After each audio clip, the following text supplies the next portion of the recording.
හැමෝටම සුබ දවසක්. ඉතින් අද ඔයාලා මේ එකතු වෙලා ඉන්නේ database management system වල question set 22 එක කතා කරන වීඩියෝ එකත් එක්ක. ඉතින් මේ question set 22 එක කියන්නේ question set 16 එකේ අපි හදාගෙන ආපු exam mark db එකටම අදාළ question එකක්.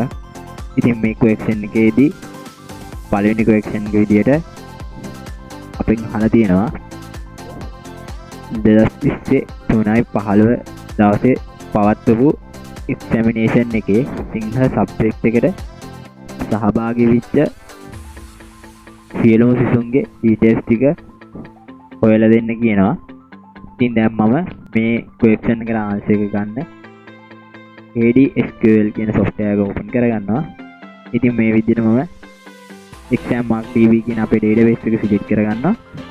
ඊට පස්සේ මම මෙතනදී අපිට අවශ්‍ය ඒ කියන්නේ අපේ answer එක ගන්න අවශ්‍ය වෙන query එක මම මෙතන query tab එකේ ලියා ගන්නවා. ඉතින් මෙතනදී මම අද use කරන්නේ join query.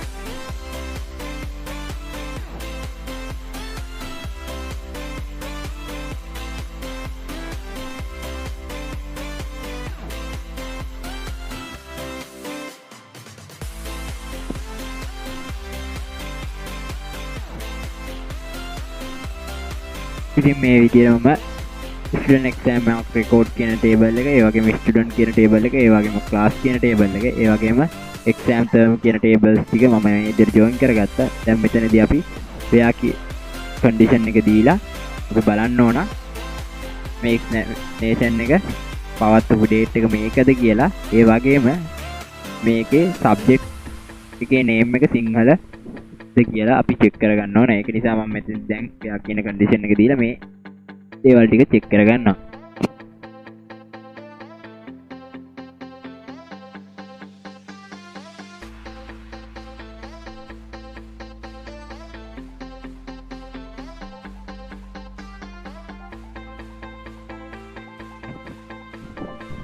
ඉතින් දැන් මම මේ query එක execute කරගන්නවා. ඉතින් මෙතනදී අපි select all දුන්න නිසා සියලුම table වල details ටික මේ විදිහට view වෙනවා. ඉතින් මේ විදිහට නෙමෙයි අපෙන් question එකේ answer එක ඉල්ලලා තියෙන්නේ.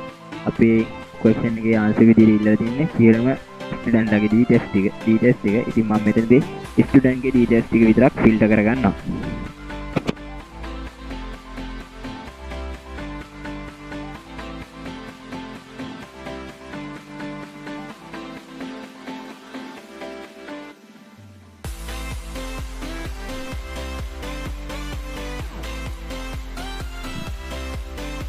ඉතින් ඔය විදිහටම අවශ්‍ය details ටික විතරක් මෙතන query එකේ දාගත්තා. දැන් මම මේ query එක execute කරනවා. ඉතින් execute කරපුවහම අපිට මේ විදිහට details ටික view වෙනවා. අපි දැන් ඊළඟ question එකට යමු. ඉතින් ඊළඟ question එක ගත්තොත් ඒ කියන්නේ දෙවෙනි question එක.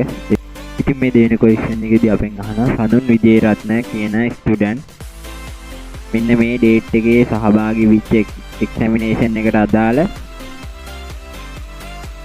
term එක, ඒ වගේම subject name එක, ඒ වගේම admission number එක, ඒ වගේම හොයන්න කියලා. ඉතින් දැන් මම මේ question එකට අදාළ answer එක ගන්න මේ query එක ලියා ගන්නවා. ඉතින් මෙතනදී මේ දෙවෙනි question එකට answer එක ගන්න පළවෙනි question එකේ query එක use කරන්න පුළුවන්. ඉතින් මෙතනදී අපි change කරගන්න ඕනේ subject name එක වෙනුවට student ගේ first name එක සහ last name එක දෙන්න ඕනේ. දැන් මම ඒක change කරගන්නවා.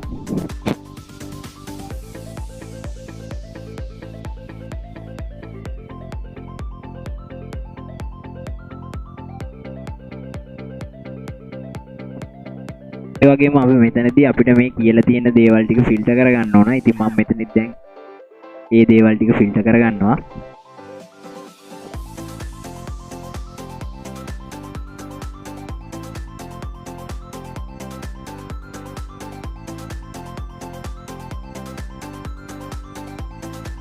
ඉතින් දැන් මම මේ query එක execute කරගන්නවා. මේ query එක execute කරගත්තාම අපිට මේ answer එක එනවා. ඉතින් ওই විදිහට තමයි දෙවෙනි question එකේ answer එක මම අරගත්තේ. දැන් අපි යමු තුන්වෙනි question එකට. ඉතින් තුන්වෙනි question එක ගත්තොත් තුන්වෙනි question එකේදී කියලා තියෙනවා. ඉතින් තුන්වෙනි question එකේදී අපෙන් අහලා තියෙනවා 2027 10 දවසේ පැවැත්වුව examination එකේ mathematics subject එකට 40 ලකුණු 70ත් අතර marks ගත්තු students ලගේ name එක subject එක marks ඒ වගේම term එක ඒ වගේම examination date එක හොයන්න කියලා. මේකට අදාළ query එක දැන් මම ලියා ගන්නවා. ඉතින් මේ තුන්වෙනි question එකටත් answer එක ගන්න දෙවෙනි question එකට අපි ලියාගත්තු query එකම use කරන්න පුළුවන්. ඉතින් මේ query එකේ කියන්නේ දෙවෙනි එකට use කරපු query එකේ පොඩි වෙනස්කම් ටිකක් කරගන්න ඕන. ඉතින් දැන් මම මේ වෙනස්කම් ටික කරගන්නවා මේ විදියට.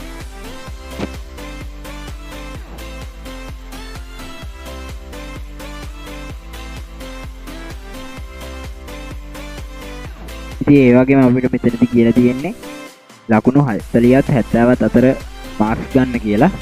ඉතින් දැන් මෙතනදී අපිට use කරන්න පුළුවන් between කියන keyword එක.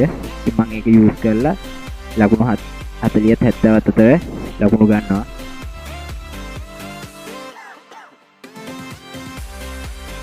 ඒ වගේම මෙතනදී question එකෙන් හොයන්න කියලා තියෙන දේවල් ටික විතර මම මෙතන ෆිල්ටර් කරගන්නවා.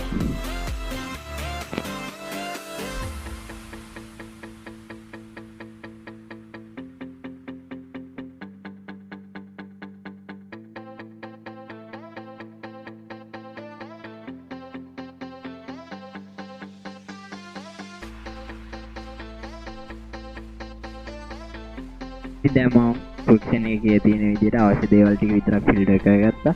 දැන් මම මේ query එක execute කරගන්නවා.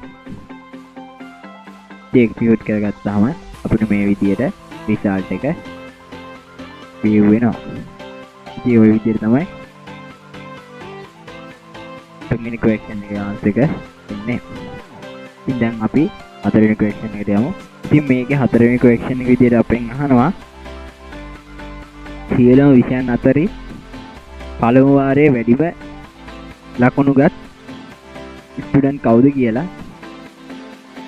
ඉතින් මේ හතරවෙනි question එක answer ගන්න අපිට sub query එකක් සහ මෙයා join query එකක් add කරගන්න වෙනවා. ඉතින් දැන් මම ඒ query එක ලියා ගන්නවා මේ විදිහට.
දැන් මම මේ query එක execute කරගන්නවා. ඉතින් execute කරගත්තාම මේ විදියට result එකක් අපිට එනවා.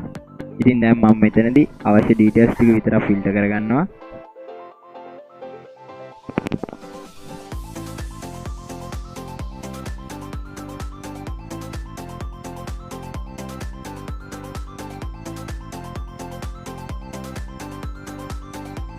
මෙතනදී අවශ්‍ය data ටික විතරක් filter කරගත්තා. දැන් මම මේක execute කරනවා. ඉතින් execute කරගත්තාම මේ විදියට අපිට answer එක එනවා.